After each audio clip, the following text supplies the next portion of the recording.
Greetings, family. I'm Roosevelt Mitchell III, author and educator, and I want to wish you a fantastic 2016.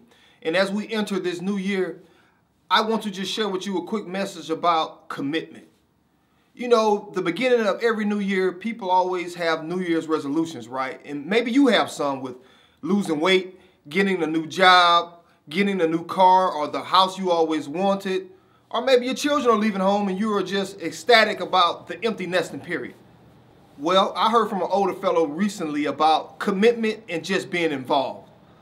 All of these years in my relationships that have failed, I always thought that I was committed because of various things to where I was engaged, I was there, I didn't cheat, so I figured I'm in a committed relationship.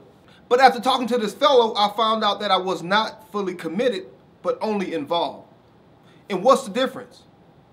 Being committed means once you hit a problem at your job, once you hit a problem in your relationship, once you hit a problem with your work buddies, and what you will, in every aspect of life we will hit a problem, you come to that crossroad. Do you either find reasons to work it out and move forward, or do you look for a reason to bail out? And so many times in my dreams, my goals, and my personal relationships, I would hit a wall, and instead of looking for a reason to keep going, I would look for a reason to bail. So after talking to this fellow, I found out that I was not committed, that I was just involved. And I beat myself up over it for a long time until I come to the realization that we are born negative, right? Just think about your children if you have children. You don't have to teach your children how to lie. Just 2 weeks ago, my 4-year-old son peed in the bed. He got up in the morning and said, "Dad, my clothes are wet." I said, "Son, how did your clothes get wet?"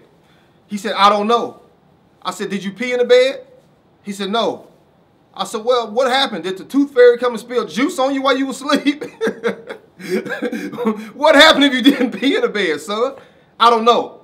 Now, I hadn't taught him how to lie or to tell that lie, nor have I ever punished him for peeing in the bed. So he would have no reason to lie to me in that aspect. But children are born negative, and as parents, we have to rear them in the right direction.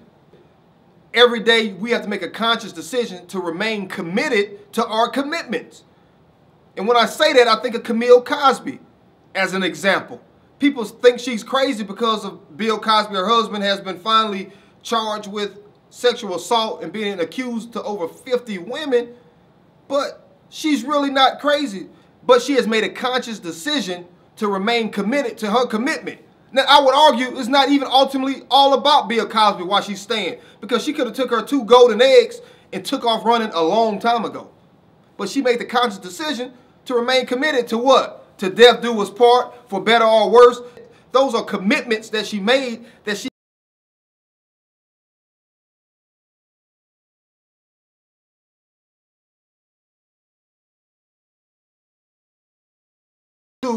not looking for a way to bail out, but to look for a way to press forward. And I'm not saying that it's easy, because ever since I made this conscious decision months ago, my life has changed drastically. And yours can too, because once you realize that it's hard, that you have to set in for a long process, nothing else can shake you. There was a great philosopher who said, if we know the why, then everything else is easy. So you just have to make up in your mind every day you get up, I'm going to remain committed. And how many of us have talked to countless of our friends or females who are at the end of their relationships and they cry saying, "I just can't take it anymore, so I have to leave him alone," or "Fellas, I have to leave her alone," crying. So I challenge you, I urge you, in 2016, don't cry for a reason to give up. Cry for a reason to keep going. With tears in your eyes, you cry and say, "Hey, I've come too far now to give up. I'm going to press through this." And with that mindset, can nothing defeat you? Can nothing break your spirit? Because you have made a conscious decision that you will keep going. And I will leave you with this. This guy told me a story about being committed and involved, and he used an analogy of a plate of eggs and bacon. He said, what's the difference between these eggs and bacon? I don't know. He said, well, the chicken was just involved because it laid eggs, got up, and walked away. But the hog, the pig, was committed. and gave his life to be on this plate. And that's what you have to do in 2016 to realize your dreams. Anything is possible. Become great.